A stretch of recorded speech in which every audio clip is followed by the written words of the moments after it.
So இந்த சத்தீஸ்கரில் பலம்பூர் அப்படின்ற டிஸ்ட்ரிக்டில் இருக்குது இந்த இடம். ஸோ அங்கே பார்த்தீங்கன்னா அந்த காட்டில் 2 கோழி இருக்குது. கப்புள்ஸ் கோழின்னு நினைக்கிறேன். ஒரு கோழி ஒரு சேவல், ரெண்டும் பார்க்க ஒரே மாதிரியே இருக்குது. ஜாலியாக இருக்காங்கப்பா 2 பேரும். அந்த பக்கம் மலை ரொம்ப அழகாக இருக்குது. Agriculture land.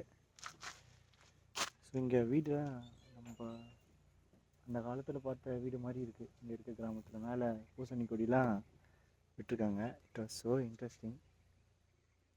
ஸோ வந்து சின்னதாக இருக்கிறது வந்து பாத்ரூம். ஸோ இது வந்து மாட்டு கொட்டா, மாட்டுக்கு தண்ணி வைக்கிற தொட்டி. ஸோ இன்ட்ரெஸ்டிங் தான் இந்த ஊர்.